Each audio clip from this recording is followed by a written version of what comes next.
Quebec's National Assembly, and joining me is Marie Eisenmann with Urbainculteurs. Tell me a little bit about your organization. Les Urbainculteurs is a non-profit organization dedicated to the promotion of urban agriculture. We've been active for 5 seasons. The idea is to get people back to gardening, tell them it's fun, it's easy, and even if they have a balcony or a small terrace, they can do it. And working in an urban setting, you know, a lot of times there's not a lot of space to garden, but I think your message is you can garden anywhere. Yeah, there are plenty of space. In fact, in towns, in cities, for example, the roofs are great spaces. Yes. Our first big project is on a shelter for homeless people, and we have now 6,000 square feet of garden in containers there, and it's very hot on the roof. So in a climate as Quebec, when it's a short season, it's great. And also balcony, pavement, concrete, all these surfaces can be grown thanks to growing in containers. I've been blessed to get to visit some of those, and the really wonderful, not only teaching tools, but then you give the produce back to the people. It's at a homeless shelter. Sure, at this shelter we grow 1.5 ton of veggies a year.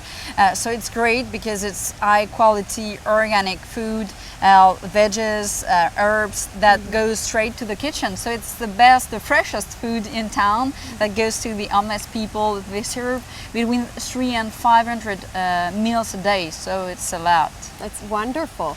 Now, here at the Assembly, you were actually invited to put a demonstration here, and what a great place. Thousands of people come here. Sure. The Quebec's National Assembly, for us, it's a big achievement.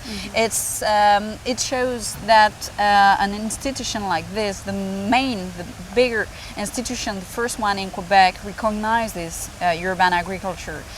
This movement, they say, yes, it's important. We do believe in it, and we want to show Quebecers and tourists that we believe in it, and we want to encourage this movement so that people will know and see that it's easy to do at home, and they want to do it too. Now in this area we have 5 different sections. Let's take a look. So right here are some Native American crops. Yeah, because here we have all an area dedicated to Native Indians, so we decided to follow the story with the crops or culture, and so we used containers to grow in the stairs, which is a very emblematic area. And we have, for example, the Three Sisters with squash, corn and bean. We have the sunflowers, we have the wild strawberries, so cultures dedicated to the natives. It's good. It's a nice connection that it's for all people here in Quebec. Yeah, because they were here, I mean, before all of us, so it's good to know what they used to grow and to use in the woods. Tell me about the containers that you're using over here. We're using smart Pups, which are aerated fabric containers made in Oklahoma City and used here in Quebec. We love them.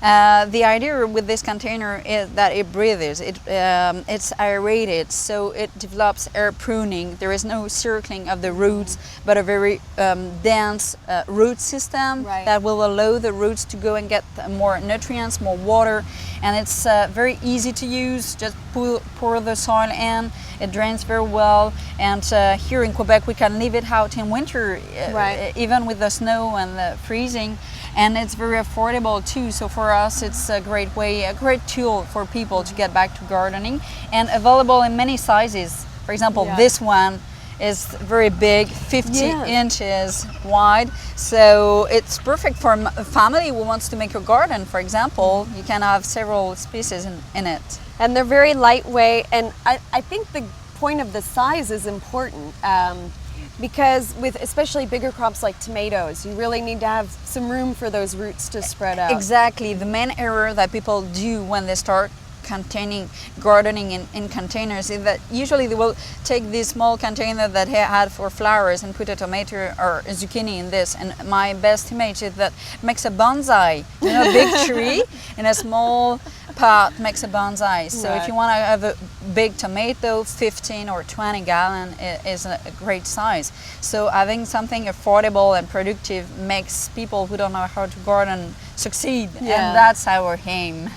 Now in another area here you also have an orchard in these smart pots. And that's fantastic. Yeah, each year we discover a new way to use smart pots. And a couple of years ago, we discovered that the trees and the shrubs, edible shrubs, do perfectly in the smart pots. And again, they survive winter here because of this root system. So our message also is to tell people, yes, you can have trees on your balcony, you can have raspberries or blackcurrant on your terrace, and it's great to eat mangoes and bananas, but they don't grow you can't grow them in Quebec, right, for sure.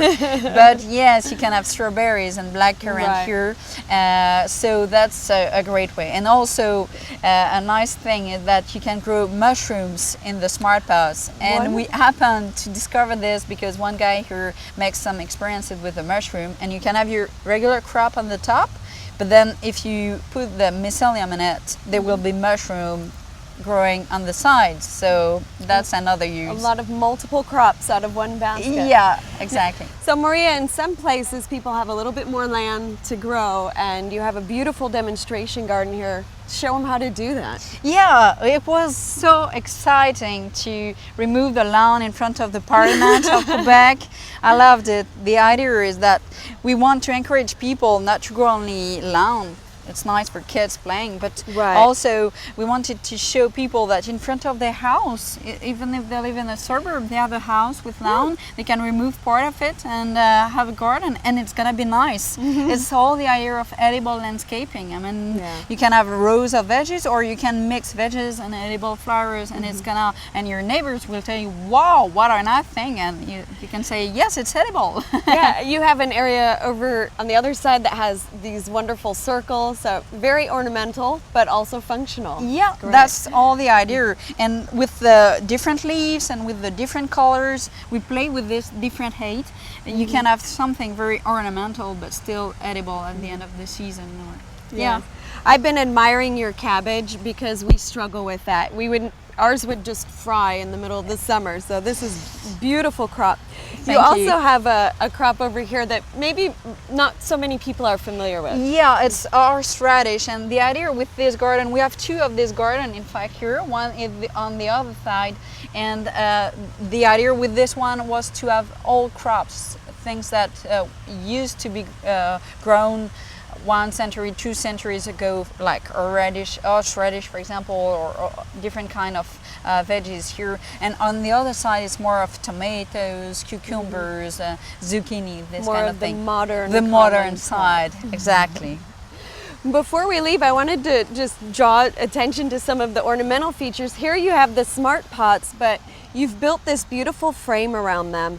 And what a great way to have something that's beautiful but functional. Yeah, we still have the aeration that we want to have with the smart pot for the root system to develop and for the draining advantages. But it's a nice long 12-feet smart pot that is great, for example, along a house or to make a fence, and it can be for ornamental or edible crops. Yeah, that's a nice way of gardening too. And people who maybe have disabilities, it brings the garden up, so it's easy to work in. Sure, sure. Even with the other bags, what we sometimes do is that we use pallets, and we just pile a few pallets, and then it makes a very raised bed. Yeah.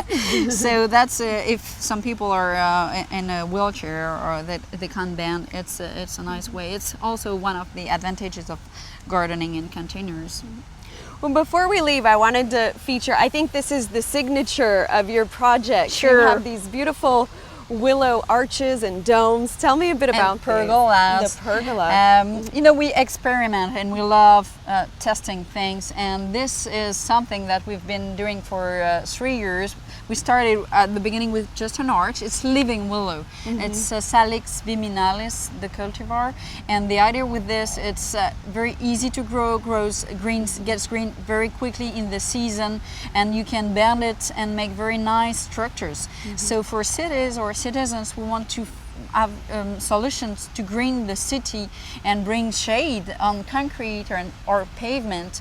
It's a great way to use this material, and you can grow it in containers, so anywhere, and have a nice living pergola. Great for the birds to just put a bench, a book, a beer, or a tea, and that's it. Excellent. Well, thank you so much for sharing this project with us. You're welcome. It's been such a pleasure. You're welcome. Thank you.